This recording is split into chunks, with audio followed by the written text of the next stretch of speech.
Hello friends, welcome my YouTube channel में आपका स्वागत है। फिर से मैं एक नई वीडियो के साथ आ चुके हैं, अपडेट वीडियो के साथ आ चुके हैं। आज की जो वीडियो होगी बहुत ही इंटरेस्टिंग शानदार अपडेट के बारे में जो जानकारी है वो आप सभी को मैं यहाँ पर देने वाला हूँ। आप सभी के लिए दिल्ली की तरफ से फिर से यहाँ पर जो वैकेंसी है वो आ चुकी है, तो उसके बारे में हम यहाँ पर जो जानकारी है वो आप सभी को प्रोवाइड करवाने वाला हूँ। आपकी जो जॉब लोकेशन रहेगी वो आपकी क्या रहने वाली है, दिल्ली रहने वाली है। ठीक है, सबसे इंपॉर्टेंट चीज यही है कि आपकी जो जॉब लोकेशन यहाँ पर रहने वाली है वो दिल्ली रहने वाली है और आपकी वैकेंसी बहुत ही शानदार रहेगी। वैकेंसी आपको कहाँ से देखने को मिल रही है, देख लीजिएगा, सर गंगाराम हॉस्पिटल की तरफ से जो वैकेंसी है वो आपको यहाँ पर प्रोवाइड की गई है। तो वैकेंसीज के बारे में कंप्लीटली जो जानकारी है वो आप सभी को यहाँ पर देने वाला हूँ। नर्सिंग ऑफिसर या स्टाफ नर्स की वैकेंसी के अलावा और भी डिपार्टमेंट के अंदर यहाँ पर जो वैकेंसी है वो सर गंगाराम हॉस्पिटल की तरफ से प्रोवाइड की गई है। तो उन सभी के बारे में यहाँ पर कंप्लीटली जो जानकारी है वो आप सभी को यहाँ पर देने वाला हूँ। ठीक है, आप सभी को पता है सर गंगाराम की जो ऑफिशियल वेबसाइट है उसके ऊपर हम आ चुके हैं, देख लीजिएगा, sgrh.com इसकी ऑफिशियल वेबसाइट यहाँ पर देख लीजिएगा।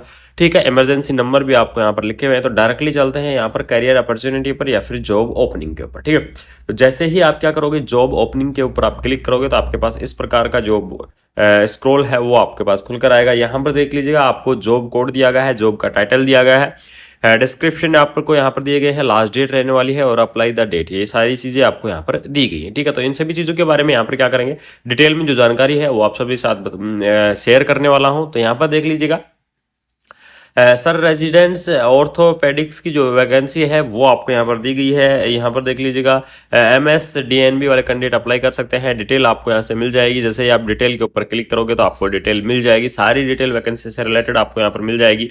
देख लीजिएगा, नर्सिंग ऑफिसर की जो पोस्ट है वो भी आपको यहाँ पर दी गई है। Scientist in the research department की पोस्ट भी आपको यहाँ पर दी गई है।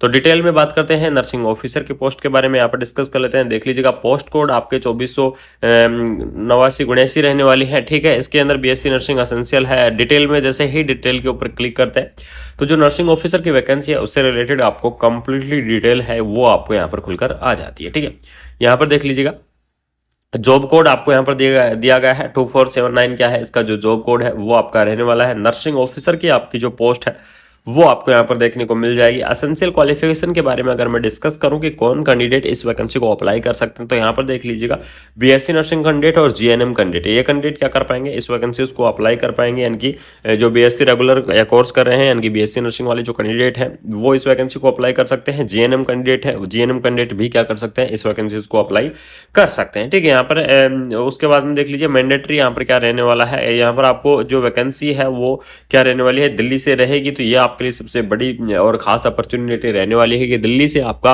वैकेंसी रहेगी। इसकी जो जॉब लोकेशन है वो भी आपकी सर गंगाराम हॉस्पिटल के अंदर ही रहेगी, यानी कि आपकी जो जॉब लोकेशन है वो भी आपकी यहाँ पर दिल्ली ही रहने वाली है। ठीक है, तो ये आपके लिए शानदार अपॉर्चुनिटी रहेगी। इसके अंदर जो एज लिमिट के बारे में अगर मैं डिस्कस करूँ तो एज लिमिट आपकी यहाँ पर 21 से लेकर और आपकी 30 ईयर तक की जो एज लिमिट है वो आपकी रहने वाली है। सैलरी के बारे में अगर मैं डिस्कस करूँ कि जो सर गंगाराम की जितनी भी आपकी नर्सिंग ऑफिसर की सैलरी, उनकी सैलरी 35,000 से 40,000 के बीच में रही है। यानी कि कुछ कैंडिडेटों की 37,000 भी रही है, कुछ की 39 भी रही है, कुछ की 40 भी रही है। ठीक है, इस प्रकार से ऊपर नीचे 1,000-2,000 हो जाता है, लेकिन 35 से 40 के बीच में आपकी जो सैलरी है वो आपको यहाँ पर देखने को मिल जाएगी। पोस्ट आपकी नर्सिंग ऑफिसर की रहने वाली है। यहाँ पर देख लीजिएगा, एक्सपीरियंस की अगर मैं बात करूँ तो 4 ईयर का जो एक्सपीरियंस है वो मांगा गया है। फ्रेशर, यानी ये सबसे इंपॉर्टेंट चीज़ है, देख लीजिएगा, अगर जिन कैंडिडेटों के पास एक्सपीरियंस है तो वो कैंडिडेट क्या कर सकते हैं, एक्सपीरियंस भी लगा सकता है, क्योंकि उनको एक्सपीरियंस का क्या हो जाएगा, बेनिफिट मिल जाएगा। ठीक है, यहाँ पर देख लीजिए, एक्सपीरियंस की बात करें तो मैक्सिमम 4 ईयर एक्सपीरियंस अगर है तो आप लगा दीजिए, नहीं तो फ्रेशर में आल्सो अप्लाई, यानी कि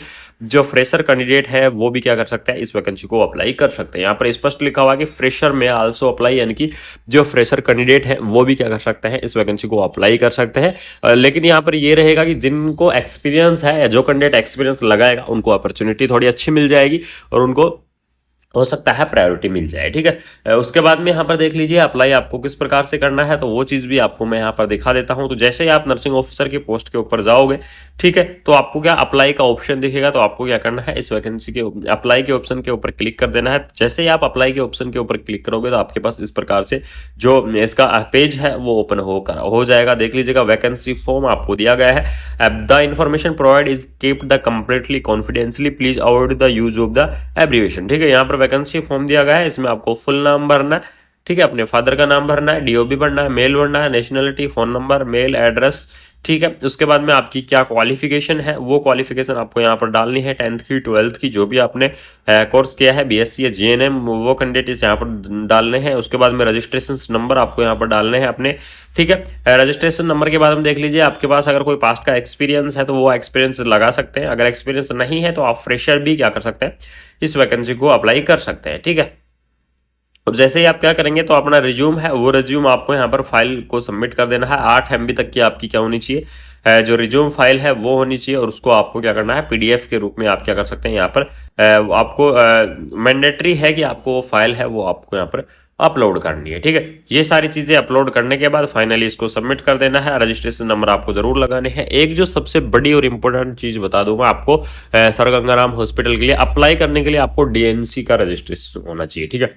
ये आपके लिए सबसे मैंडेटरी रहने वाला है कि अगर आप डीएनसी का अगर आपके पास रजिस्ट्रेशन नहीं है तो आप के लिए वो जो एप्लीकेशन फॉर्म है वो अप्लाई नहीं होगा, यानी कि एक्सेप्ट नहीं किया जाएगा। क्योंकि दिल्ली नर्सिंग काउंसलिंग का आपके पास रजिस्टर होना जरूरी है, क्योंकि इसकी जो जॉब लोकेशन है वो भी दिल्ली रहेगी और आपकी जॉब भी दिल्ली रहने वाली है। तो यहाँ पर जो मैंडेटरी किया गया है, क्योंकि ये दिल्ली स्टेट के अंदर आती है तो ये खुद का यहाँ पर रजिस्ट्रेशन मांगती है। तो दिल्ली नर्सिंग काउंसिल यानी कि डीएनसी का आपके पास क्या होना चाहिए, यहाँ पर रजिस्ट्रेशन होना चाहिए इस वैकेंसीज के लिए। नर्सिंग ऑफिसर की यहाँ पर पोस्ट रहने वाली है। ज़्यादा टाइम है नहीं, तो जो भी इंटरेस्टिंग कैंडिडेट है वो इस वैकेंसीज को आप जरूर से अप्लाई कर दें। जिसको आपको जो भी कैंडिडेट इंटरेस्टिंग है दिल्ली के अंदर अगर जॉब करना चाहता है तो दिल्ली लोकेशन के अंदर, तो उन सभी जो साथी हैं मेरे, उनसे एक ही रिक्वेस्ट रहेगी, जल्दी से जल्दी वैकेंसीज को अप्लाई कर दें आप। क्योंकि यहाँ पर सिर्फ आपको इसकी ऑफिशियल वेबसाइट पर जाकर इस एप्लीकेशन फॉर्म को ही फिल करना है। इसके अलावा आपको यहाँ पर कुछ भी नहीं करना है, अदर कहीं भी नहीं जाना है। सिर्फ आपको मैंने आपको सारी स्टेप बता दी है, कहाँ से जाना है, किस प्रकार से जाना है, कहाँ से आपको अप्लाई का ऑप्शन मिलेगा, सारी चीजों से जाके आप सिर्फ क्या करना है, इस एप्लीकेशन जो वैकेंसी फॉर्म है, इस वैकेंसी फॉर्म को आप क्या कर दो, अब भर दो और भरने के बाद फाइनली सबमिट कर दो। जैसे ही वहां पर इंटरव्यू के लिए बुलाया जाएगा तो आप वहां पर इंटरव्यू के लिए आप चले जाना और आपकी जो भी आगे की प्रोसेस है वो वहां पर करवा ली जाएगी। ठीक है। तो ये थी वैकेंसीज के बारे में इंफॉर्मेशन है वो देना जरूरी था। सर गंगाराम हॉस्पिटल की तरफ से प्यारी वैकेंसी आई हुई है, तो सभी के लिए बहुत ही शानदार अपडेट है। जो आसपास के मेरे साथी हैं उनके लिए तो बड़ी अपॉर्चुनिटी रहने वाली है। तो सभी साथियों से यही निवेदन है कि जल्दी से जल्दी को वैकेंसी को आप क्या करें, एप्लीकेशन फॉर्म को आप अप्लाई कर दें। ठीक है। अगर वीडियो अच्छी लगी, इन्फॉर्मेटिव लगी, तो अपने फ्रेंड सर्कल के अंदर ज्यादा से ज्यादा वीडियो को फैलाएं। साथ ही साथ चैनल को सब्सक्राइब जरूर कर लीजिएगा। जय हिंद। ठीक है। तो ये थी वैकेंसीज के बारे में इंफॉर्मेशन है वो देना जरूरी था। सर गंगाराम हॉस्पिटल की तरफ से प्यारी वैकेंसी आई हुई है, तो सभी के लिए बहुत ही शानदार अपडेट है। जो आसपास के मेरे साथी हैं उनके लिए तो बड़ी अपॉर्चुनिटी रहने वाली है। तो सभी साथियों से यही निवेदन है कि जल्दी से जल्दी को वैकेंसी को आप क्या करें, एप्लीकेशन फॉर्म को आप अप्लाई कर दें। ठीक है। अगर वीडियो अच्छी लगी, इन्फॉर्मेटिव लगी, तो अपने फ्रेंड सर्कल के अंदर ज्यादा से ज्यादा वीडियो को फैलाएं। साथ ही साथ चैनल को सब्सक्राइब जरूर कर लीजिएगा। जय हिंद।